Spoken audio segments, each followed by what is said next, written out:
இயேசுவில் பிரியமானவர்களே, பொதுக்காலம் 18ஆம் ஞாயிறை இன்று நாம் சிறப்பிக்கிறோம். இந்த நாளில் நம்முடைய சமூகமானது ஃப்ரெண்ட்ஷிப் டே என்ற நாளை இன்றைக்கு நாம் சிறப்பிக்கிறோம். ஒவ்வொரு மனிதனுடைய வாழ்க்கையிலே நண்பர்கள் மிக முக்கியமானவர்கள். ஒரு கட்டத்திலே தாய் தந்தை கூட நம்மை புரிந்து கொள்ளாமல் போகலாம், உடன் பிறந்தவர்கள் கூட நம்மை புரிந்து கொள்ளாமல் போகலாம். நண்பர்கள் எப்போதுமே நம்மோடு இருப்பார்கள். அத்தகைய நண்பர்கள் வைத்திருப்பவர்கள் பேறு பெற்றவர்கள். இன்னைக்கு அப்படிப்பட்ட நண்பர்கள் இருக்கிறாங்களா என்பது ஒரு பெரிய சந்தேகம்தான். சந்தோஷத்தில் உடன் இருக்கிறார்கள், துன்பத்தில் கலைந்து செல்கிறார்கள். உண்மையிலேயே உங்களுடைய துன்பத்தில் யார் ஒருவர் உங்களோடு இருக்கிறாரோ அவர்தான் உங்களுடைய நல்ல நண்பர். உங்களுடைய கஷ்டத்தில், கண்ணீர் கவலையில் உங்களுடைய அருகாமையில் இருந்து உங்களோடு உங்களுடைய துன்பத்தை துக்கத்தை தாங்கிக் கொள்கிறார்களோ அவர்கள்தான் உங்களுடைய நண்பர்கள். நண்பன் என்பதற்கு ஆண்டவர் இயேசு கொடுத்த, நட்பு என்பதற்கு ஆண்டவர் இயேசு கொடுத்த மிக உன்னதமான இலக்கணம், வரையறை என்னவென்றால், தன்னுடைய நண்பனுக்காக உயிரை கொடுப்பதை விட மேலான அன்பு எதுவும் இல்லை. நட்பு உயிரை கூட கொடுக்கக்கூடிய அளவுக்கு இருக்க வேண்டும் என்பது இயேசு சொல்கிறார். எனவே இன்றைக்கு நண்பர்கள் தினத்தினுடைய வாழ்த்துக்களை உங்களோடு நான் பகிர்ந்து கொள்கிறேன். இன்றைக்கு 22ஆம் ஆண்டு இளையோர் தின விழாவை நம்முடைய தமிழக அவை சிறப்பிக்கிறார், யூத் டே. எனவே நாம் அனைவரும் நம்முடைய பங்கில் இளையோர் குழுவில் இருக்கக்கூடிய அத்தனை இளைஞர்களுக்கும் நம்முடைய ஜெபங்களையும் வாழ்த்துக்களையும் பாராட்டுகளையும் நாம் தெரிவித்துக் கொள்வோம். அவர்களை வாழ்த்துகிற விதமாக கரவொலி எழுப்பி நாம் அவர்களுக்கு பாராட்டுவோம்.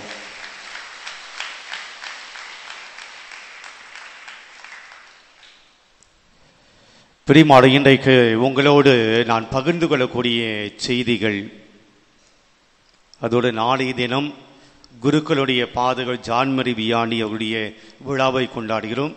அது நாம் இன்றே நம்முடைய பங்கிலே இன்றைக்கு கொண்டாடுகிறோம். நமக்கு உதவி செய்து கொண்டிருக்கக்கூடிய நம்முடைய அரு தந்தையர்கள் மற்றும் திருத்தொண்டர் அவர்களுக்கும் நாளைய தினாவினுடைய வாழ்த்துக்களை இன்றே நாம் தெரிவித்துக் கொள்வோம். கரவொலி எழுப்பி நாம் நம்முடைய தந்தைகளை வாழ்த்துவோம்.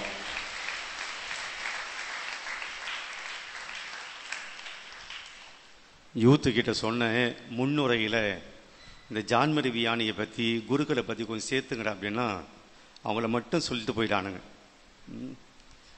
பரவாயில்ல. பிரியமானவர்களே, இன்றைக்கு உங்களோடு நான் பகிர்ந்து கொள்ளக்கூடிய இறை சிந்தனை ஒரு 3 காரியங்கள். நற்செய்தி வாசம் அல்லது மற்ற 2 வாசங்கள் சேர்த்து உங்களோடு சொல்லக்கூடிய, பகிர்ந்து கொள்ளக்கூடிய காரியங்கள் 2 செய்திகள். இன்னொன்று ஜான்மரி வியானி குருக்களை பற்றிய ஒரு செய்தி. ரொம்ப ஷார்ட்டாக, ஏற்கனவே 8 மணி ஆகிவிட்டது.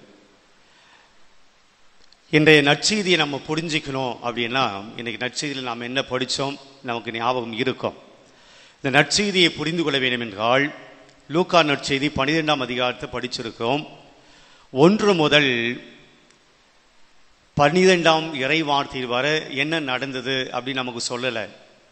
இந்த நற்செய்தி 13வது வசனத்திலிருந்து 23வது வசனம் வரையிலும் சொல்லப்பட்டிருக்கிறது.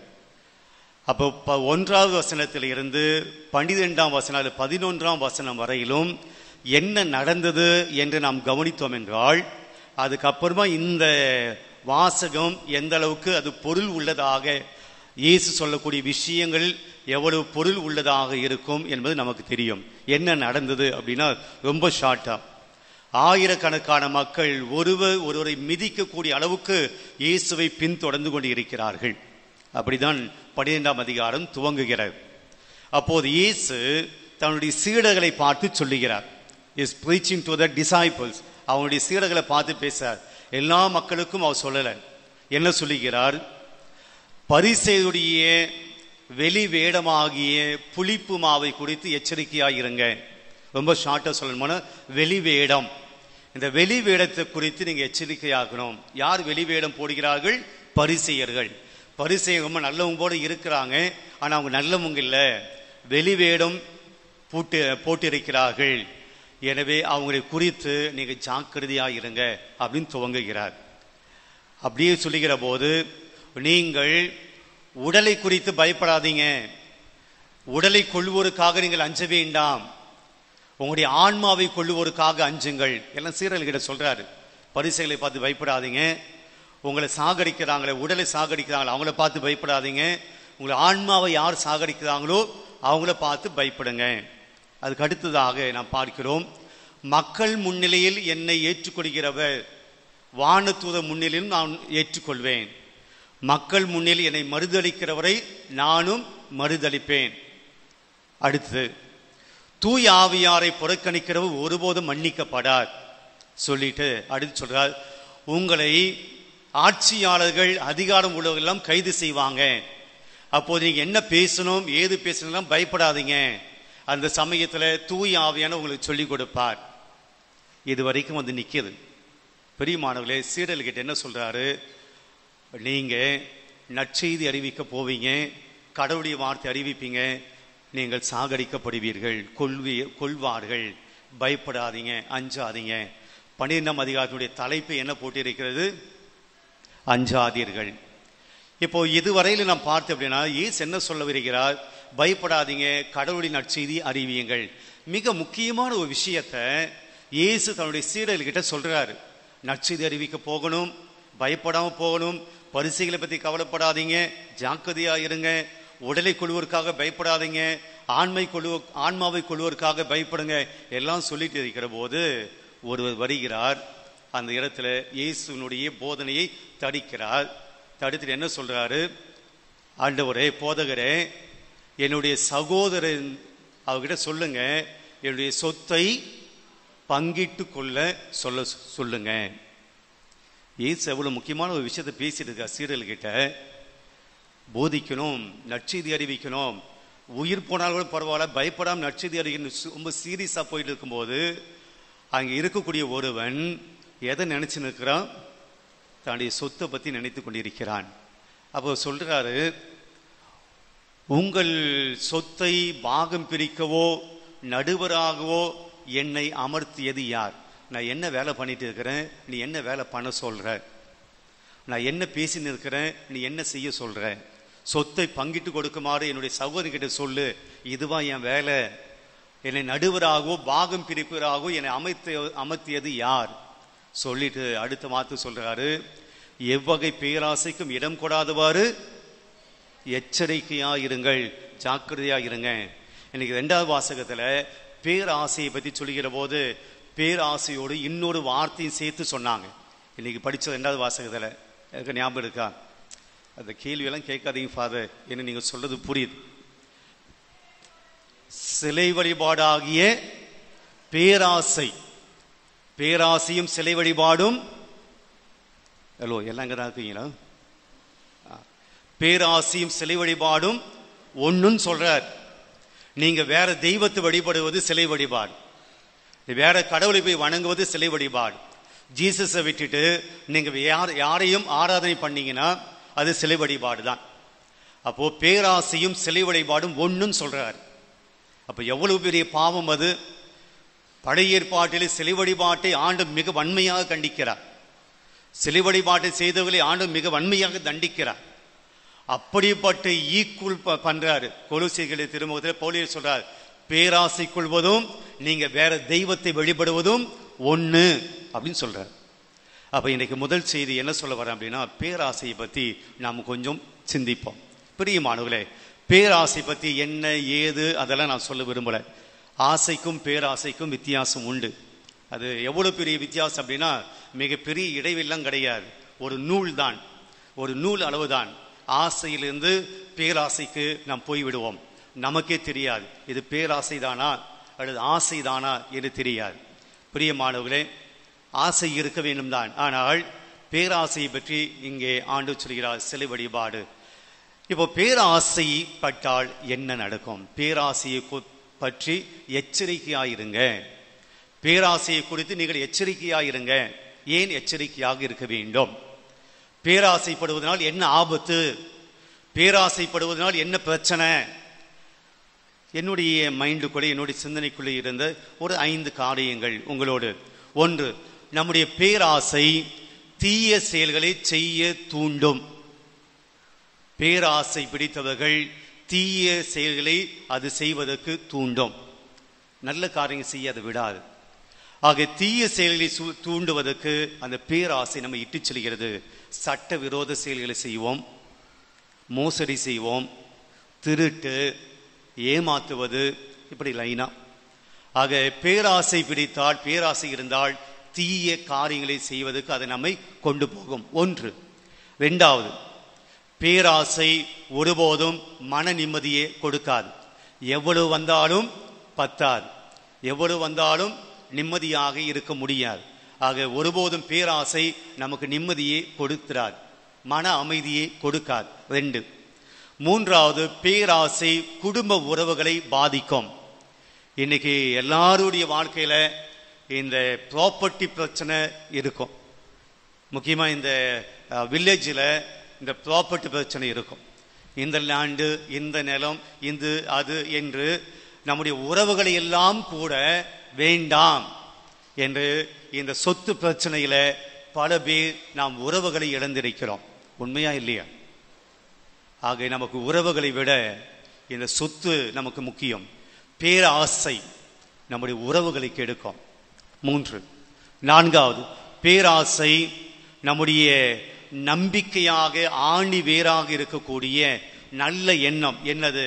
நாம் எல்லாம் ஒரு தாய் பிள்ளைகள், நாம் எல்லாம் மனிதர்கள், நாம் எல்லாம் கடவுளுடைய பிள்ளைகள் என்ற எண்ணத்தை சிதைத்து, நாம் எல்லாம் ஒன்னா இருக்கணும், எல்லாரும் வாழணும் என்ற எண்ணத்தை சிதைத்து நாம் மட்டும் நல்லா இருக்கணும் என்று எண்ணம்.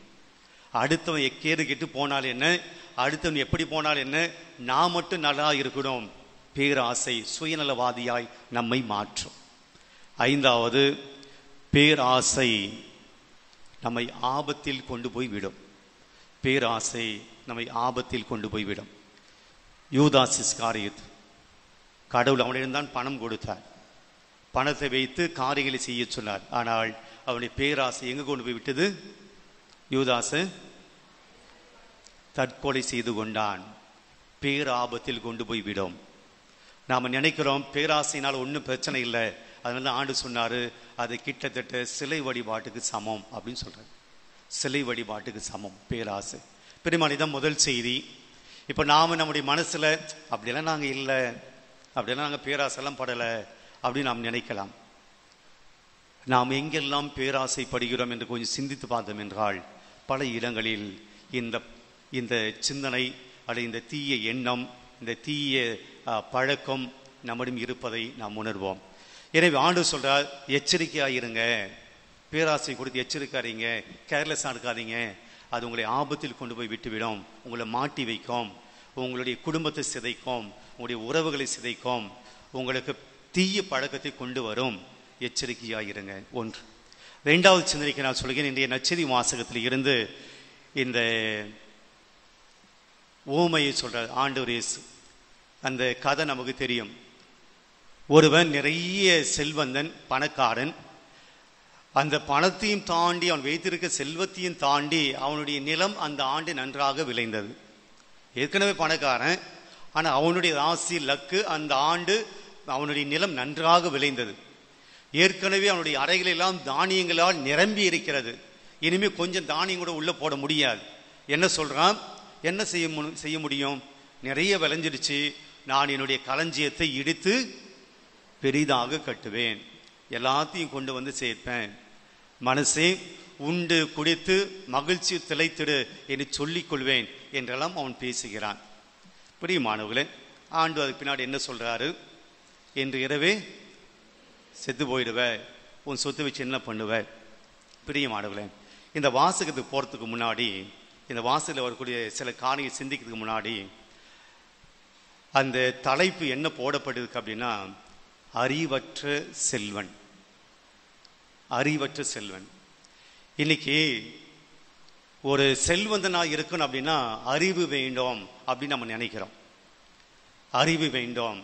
செல்வந்தர்களாக இருக்கிறவர்கள் அறிவாளிகள், செல்வந்தர்களாக இருக்கிறவங்க புத்திசாலி, செல்வந்தர்களாக இருக்கவங்க அவங்களுக்கு நிறைய விஷயங்கள் தெரியும், அதை வச்சு அவங்க செல்வந்தர்களாக இருக்காங்க.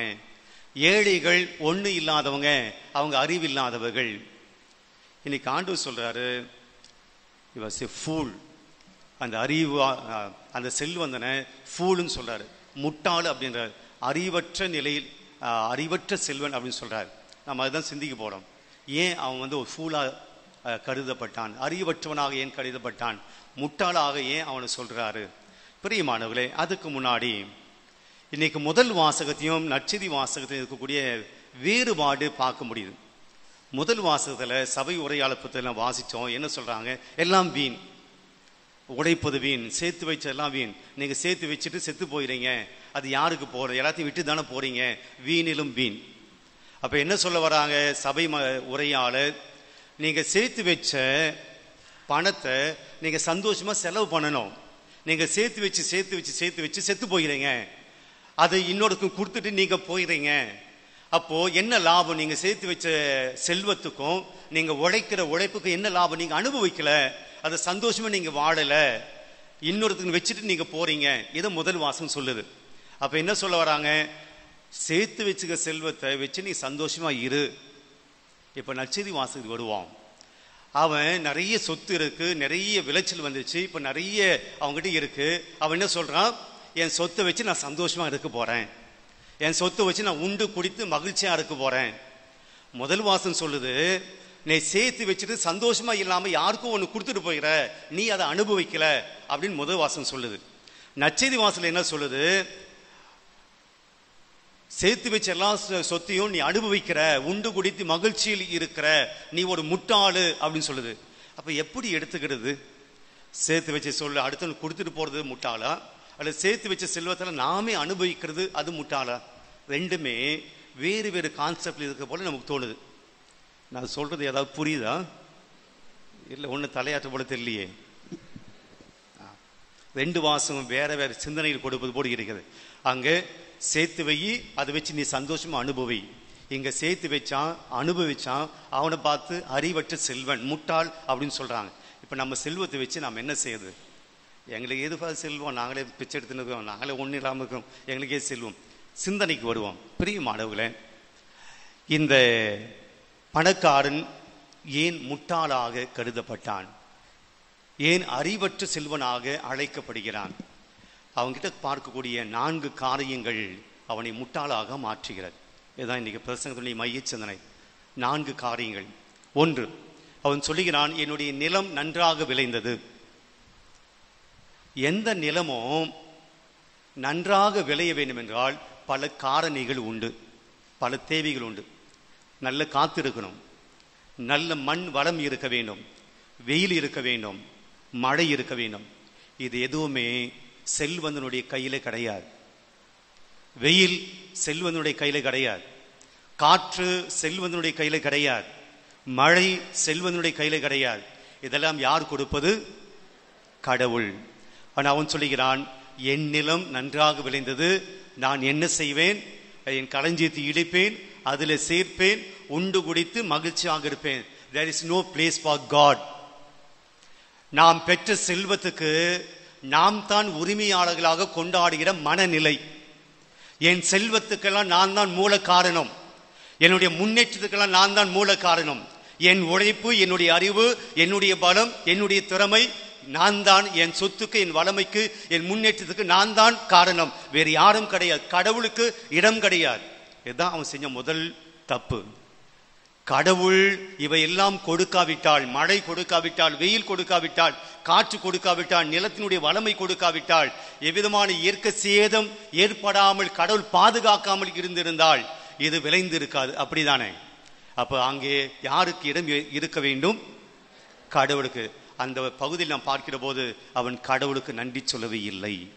பிரியமானவர்களே, பல சமயத்தில் இந்த விதமான மனச்சிந்தனை நமக்கும் இருக்கிறது. என் வளமைக்கும், என் வாழ்வுக்கும், என்னுடைய செழுமைக்கும், என்னுடைய முன்னேற்றத்துக்கும், என்னுடைய அனைத்து விதமான பெயர் புகழுக்கும், என்னுடைய சொத்துக்கும், என்னுடைய பண வசதிக்கும் நான் தான் காரணம், என் உழைப்பு தான் காரணம், என்னுடைய அறிவு தான் காரணம், இங்கே கடவுளுக்கு இடமில்லை என்று நாம் நினைக்கிறோம் இல்லையா? We are fool. அப்படி நினைக்கிறவங்க முட்டாள். ஏனென்றால் பார்வை கடவுள் கொடுத்தது, அறிவு கடவுள் கொடுத்தது, இந்த உயிர் கடவுள் கொடுத்தது, உயிருக்குள்ள போகக்கூடிய ஒவ்வொரு உறுப்பும் செயல்படுகிறது, அதெல்லாம் கடவுள் கொடுத்தது. நம்முடைய அறிவு மட்டுமல்ல, நம்முடைய உழைப்பு மட்டுமல்ல, ஒவ்வொரு நாளும் கடவுள் நம்மை உயிரோடு வைத்திருக்கிறார். கடவுளுடைய மாபெரும் கிருபை. இன்னைக்கு முதல் இந்த நற்செய்தி வாசனை எண்டில் ஆண்டு என்ன சொல்ற, நாளைக்கு நீ இறந்து போனால் என்ன ஆகும்? நாம கூட அப்படிதான் நினைச்சுன்னு இருக்கோம். பிரியமானவர்களே, உங்களுடைய முன்னேற்றத்தில் கடவுளுக்கு நீங்கள் இடம் கொடுக்காவிடில், உங்களுடைய வளமையிலும் வாழ்விலும் கடவுளுக்கு நீங்கள் இடம் கொடுக்காவிடில், கடவுளை நீங்க நினைச்சு பார்க்கல, நன்றி சொல்லல, தினந்தோறும் ஆண்டவுக்கு நீங்க நன்றி இல்லாதவர்களாய், நன்றி சொல்லாதவர்களாய் நாம் இருந்தாலும், நீங்கள் எப்பேற்பட்ட பணக்காரனாக இருந்தாலும், வசதி படைத்தவனாக இருந்தாலும், கடவுளுடைய பார்வையில நாம் ஒரு முட்டாள், கடவுளுடைய பார்வையில நாம் ஒரு அறிவற்றவன். நாம் என்னதான் படிச்சு பெரிய பட்டங்கள் வாங்கினாலும் மக்களுடைய பார்வையில் நீ செல்வந்தனாக இருக்கலாம், பெரிய அறிவாளியாக இருக்கலாம், ஆனால் கடவுளுடைய பார்வையிலே நாம் யாராக இருக்கிறோம்? முட்டாளாக இருக்கிறோம். இரண்டாவது, அவன் செய்த தவறு என்ன? ஒரு நிலம் நன்றாக விளைந்தது என்றால் செல்வந்தன் போய் நிலத்திலே வேலை செய்திருக்க மாட்டான், அந்த செல்வந்தன் நிலத்திலே இறங்கி இருக்க மாட்டான். அப்படி என்றால் அந்த நிலத்திலே பணி செய்த பணியாளர்கள் இருக்கிறார்கள், வேலைக்காரர்கள் இருக்கிறார்கள், ஊழியர் இருக்கிறார்கள். நிலம் நன்றாக விளைந்தது, பிளண்டி, அதிகம், ஆனால் என் ஊழியர்களுக்கு நான் உதவி செய்வேன் என்று அவன் சொல்லல. தன்னுடைய ஊழியர்களுடைய உழைப்பினால் அதிகமான செல்வம் பெற்றிருக்கிறான், அதிகமான தானியம் வந்திருக்கிறது, ஆனால் அவர்களுக்கு உண்டான கூலியை கொடுத்திருப்பான். ஆனால் கூலிக்கு மேலாக எந்த விதமான உதவியும் செய்யல. அயலானின் அன்பு. பிரியமானவர்களே, இந்த மனநிலை நமக்கும் இருக்கிறது. நான் சம்பாதிச்சேன், நான் நல்லா இருக்கணும், நான் பெரிய வீடு கட்டணும், நான் மகிழ்ச்சியாக இருக்கணும், என் பிள்ளைகளை சேர்த்து வைக்கணும், நான் நான் நான் என்னை சுற்றி இருக்கக்கூடிய சக மனிதர்களை பற்றி எனக்கு எந்த கவலையும் கிடையாது. வறுமையிலே வாழ்ந்து கொண்டிருக்கிற எந்த ஏழையை பற்றி எனக்கு கவலை கிடையாது.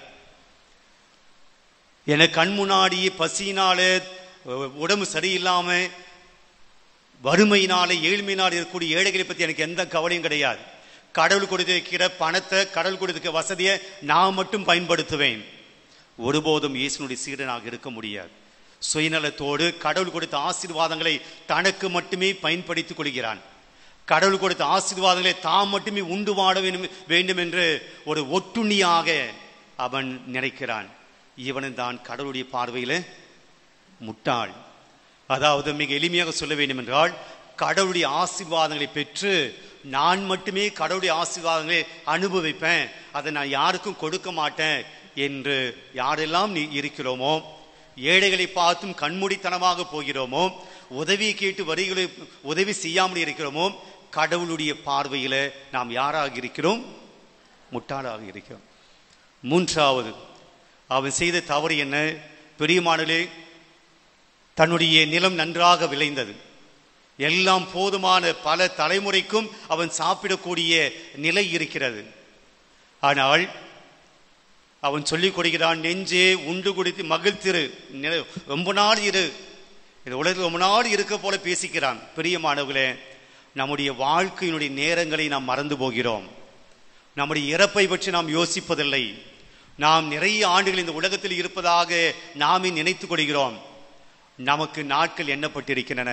இங்க இருக்கக்கூடிய பல பேருக்கு, தப்பா நினைக்காதீங்க, எங்க கூடிய பல பேருக்கு என்ன செய்தன்னு சொல்கிறேன், நாம் வாழ போகிற நாட்களை விட வாழ்ந்திருக்கக்கூடிய நாட்கள் அதிகம். புரியுதா? இது உங்களுக்கு இல்லை, நமக்கு. நாம் வாழ்ந்திருக்க நாட்கள் அதிகம், வாழ போகிற நாட்கள் குறைவு. ஆனா நாம் என்ன நினைக்கிறோம், இன்னும் நிறைய நாட்கள் வாழப் போகிறோம்.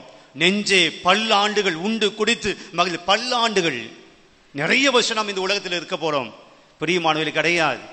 எந்த நேரம் நாம் நம்முடைய இறப்பை சந்திப்போம் தெரியாது. அப்போ வாழுகிற வரையிலும் நாம் எப்படி இந்த சமூகத்தோடு ஒட்டி உறவாடி இருக்கிறோம், எத்தனை உறவுகளை சம்பாதிச்சிருக்கிறோம்.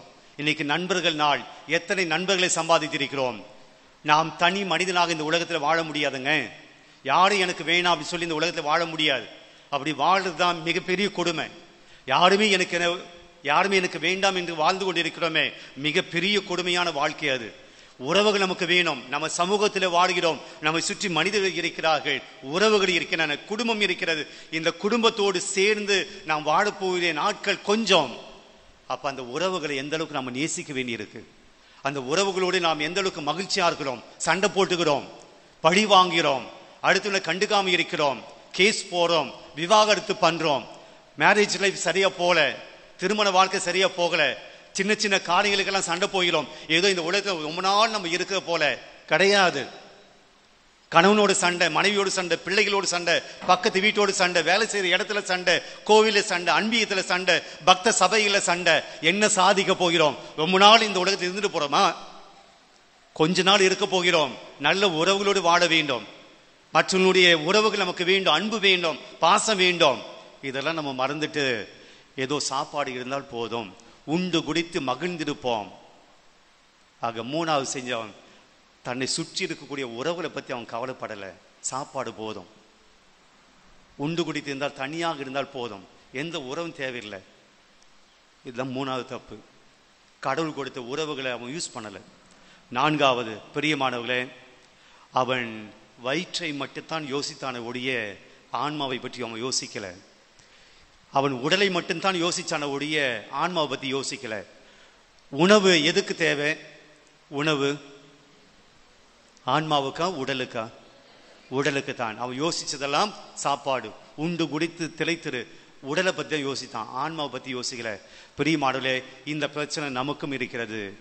நாம் எல்லோருமே உடம்பை குறித்து தான் அதிகமாக கவலைப்படுகிறோம்.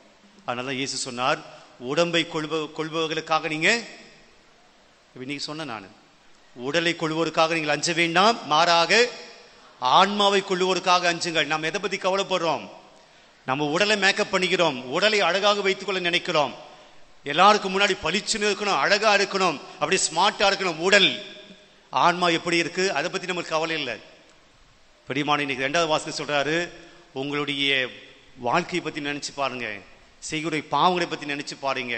பரத்தமை, களவு, பொய், நிறைய காரியங்களை சொல்றார். பிரியமானவர்களே, இன்னைக்கு உடம்பை பத்தி அவன் கவலைப்பட்டான், ஆன்மாவை பத்தி கவலைப்படல. அதான் அவன் செஞ்ச 4வது தப்பு. நம்ம எனக்கு ஒரு விண்ணக வாழ்வு உண்டு, இந்த ஆன்மா அங்க போகணும், அதை பத்தி கவலைப்படல. இந்த உலகம்தான் இந்த 4 தப்பு செஞ்சான். அதனால கடவுளுடைய பார்வையில அவன் எப்படியாக அழைக்கப்பட்டான்? ஃபூல். இன்னைக்கு கடவுள் நம்மள அறிவாளி என்று சொல்ல போறாரா, அல்லது நீங்களும் முட்டாள் தான் அப்படின்னு சொல்ல போறார்? என்னையும் சேர்த்து சொல்லுகிறேன். கடவுள் நம்மை பார்த்து அறிவாளி என்று நம்மை சொல்லுவாரா, அல்லது நீங்களாம் முட்டாள், அறிவற்ற செல்வன், அறிவற்ற படித்தவன், அறிவற்ற ஞானி, அறிவற்ற மேதாவி, அறிவற்ற பணக்காரன், அறிவற்ற செல்வன் அப்படி நம்மை பார்த்து சொல்லுவார். இன்னைக்கு நாளைக்கு குருக்களுடைய பாதுகாப்பு விழாவை கொண்டாடுகிறோம். பிரியமானவர்களே, அவரை பற்றி நீங்கள் படித்து பார்த்தீங்கன்னா தெரியும். ரொம்ப எளிமையான வாழ்க்கை வாழ்ந்தவர். அவர் கீழே தான் படுப்பார். தன்னை துன்புறுத்தி கொள்ள கல், ஆணிங்க அதெல்லாம் போட்டு அது மேலே தான் படுப்பார். உருளைக்கிழங்கு தான் சாப்பிடுவார், பொட்டாட்டோ, அதுதான் அவருடைய உணவு. 10-12 மணி நேரம் கன்ஃபெஷனில் பாவசனை தொட்டியில் உட்கார்ந்துருப்பார். பாவிகள் வாழக்கூடிய மோசமான ஒரு பங்குக்கு அனுப்பப்படுகிறார். ஆர்ஸ் என சொல்லக்கூடிய மோசமான ஒரு பங்கு. எல்லாம் குடிவெறி பிடிச்சவங்க, தீய சீட்டாட்டம் ஆடக்கூடியவங்க, விபச்சாரத்தில் ஈடுபட்ட அப்படிப்பட்ட இடம், அந்த இடத்துக்கு அனுப்பப்படுகிறார். யாருமே அங்கே போக மாட்டாங்க. போனால் கூட 1 வருஷம் 2 வருஷம் இருந்த குருக்கள். ஆனால் இவர் போகிறார். பல ஆண்டு காலம் அங்கே இருந்து எல்லாரையும் கன்வெர்ட் பண்றார், எல்லாரையும் மனமாற்றம் செய்கிறார். எந்த அளவுக்கு அப்படின்னா, யூரோப்பில் இருக்கக்கூடிய பல நாடுகளில் இருந்து பஸ் அனுப்புகிறாங்க, ட்ரெயின் போட்டாங்க. எங்க? ஆர்ட்ஸ் நகரத்துக்கு போகிறதுக்கு. எதுக்கு? அங்கே போய் கன்ஃபெஷன் பண்ணுறதுக்கு. அத்தனை பேர். அப்படி வாழ்ந்த ஒரு குருவானவர் தான் இந்த ஜான் மரி வியானி. ரொம்ப எளிமையானவர். அதனால்தான் அவரை குருக்களுடைய பாதுகாவலராக கொடுக்கப்பட்டிருக்கு. அவர் போல நீங்களும் இருங்க என்று சொல்லி இருக்கிறதுக்கு ட்ரை பண்ணுறோம். பிரியமானவர்களே, இன்றைக்கு குருக்களுடைய நாளை அல்லது நாளைக்கு கொண்டாடுகிற அந்த நாளை இன்றைக்கு நாம் சிறப்பிக்கிற போது ஒரே ஒரு செய்தியை மட்டும் உங்களோடு பகிர்ந்து கொள்கிறேன். இது என்னுடைய உள்ள குமுறல் அல்ல, பல குருக்களிடம் இருக்கக்கூடிய உள்ள குமுறல் தான். ஒரு ஃபாதரை, ஒரு சாமியாரை நீங்கள் எப்படின்னு கூப்பிட்றீங்க? ஒரு சாமியாரை நீங்கள் எப்படின்னு கூப்பிட்றீங்க? ஃபாதர். உண்மையாகவே அந்த வார்த்தைக்கு அர்த்தம் இருக்கிறதா? ஃபாதர் நினச்சி தான் நீங்கள் கூப்பிட்றீங்களா? ஃபாதராகத்தான் நீங்கள் அவரை ஏற்றுக்கிறீங்களா? ஃபாதராகத்தான் மனசில் இருக்கா? சும்மா தலையாடக்கூடாது. ஃபாதராகத்தான் உங்களுடைய அப்பாவாக உன்னை பெற்றெடுத்த அப்பாவை நீங்கள் எப்படி பார்க்குறீங்க? இந்த காலத்தை பெத்த அப்பாவை தான் திட்டிகிட்டு இருக்காங்க, அது வேறு விஷயம் இல்லை. பெத்த அப்பாவை வாடா போடன்றாங்க, திட்டுறாங்க. தண்ணி ஊற்றுறது கிடையாது, கஞ்சி ஊற்றுறது கிடையாது, மெடிசன் வாங்கி கொடுக்குறது கிடையாது. பெத்த அப்பாவுக்கு அவருக்கு அந்த நிலைமை இருக்கும்போது எங்களுக்கு எப்படி இருக்கும்? அப்படி தான் இருக்கும். Do we really realize we are calling father? அந்த சாமியாரை ஃபாதர்னு சொல்ல என்னுடைய அப்பா, தகப்பனே அவன் சொல்கிறோம். ஆனால் அவரை பற்றி என்ன பேசுகிறோம்? அவரை பற்றி என்ன பேசுகிறோம்? அது ஒன்று. உண்மையிலேயே உங்கள் தகப்பனுக்கு பசி இருந்தால் நீங்கள் பட்டினி போடுவீங்களா? நீங்கள் பசி ஆகிறீங்களா ஃபாதர் கேட்காதீங்க. பசி என்பது பல விதத்தில் இருக்குது. பசி அந்த பட்டினி போடுவீங்களா? அவருக்கு தாகமாக அந்த தாகத்தோடு விட்டுடுவீங்களா? அவள் உடல் சரியில்லைன்னா அப்படியே விட்டுடுவீங்களா? அவள் வருத்தமாக இருந்தால் அப்படியே விட்டுடுவீங்களா? அவளுக்கு கவலையாக இருந்தால் அப்படியே விட்டுடுவீங்களா? இல்லை இல்லை. இன்றைக்கி குருக்கள் பல விதத்தில் அவர்கள் அந்த பசியோடு தானே இருக்கிறார்கள். அன்பு தேவைப்படுது, ஊக்கம் தேவைப்படுது, உற்சாகம் தேவைப்படுகிறது. நம்முடைய ஆஃபீஸுக்கு வருவோம், குருக்களுடைய ஆஃபீஸுக்கு போகிறோம். என்றைக்காவது அவருடைய தேவையை கேட்பதுக்கு போயிருக்கிறோமா? எல்லாம் நம்முடைய தேவையை கேட்பதுக்கு தான் போவோம். எனக்கு பிளஸ்ஸிங் வேணும், எனக்கு இந்த ஃபங்க்ஷன் வரணும், அந்த ஃபங்க்ஷன் வரணும், என் வீடு பிளஸ் பண்ணணும், என் வாகனம் பிளஸ் பண்ணணும். என்றைக்காவது உங்களுக்கு என்ன பிரச்சனை ஃபாதர் எதாவது கேட்க முடியும்? அப்பாவை பார்த்து உங்களுக்கு எதாவது தேவை அப்படி எதாவது கேட்டுருக்குமா? அப்பாவை பார்த்து உங்களுக்கு ஏதாவது உடம்பு நல்லா இருக்கா அப்படின்னு கேட்க மாட்டோமா வீட்டில்? என்றைக்காவது அவார்டு யூ ஃபாதர்? இப்போ ஃபாதர் என்று கூப்பிட்டால் மட்டும் போதாது, ஃபாதராகவே கருத வேண்டும். உங்களுடைய ஆன்மீக தந்தை உங்களுக்கு அப்பாவாகவே நீங்கள் ஏற்றுக்கொள்ள வேண்டும்.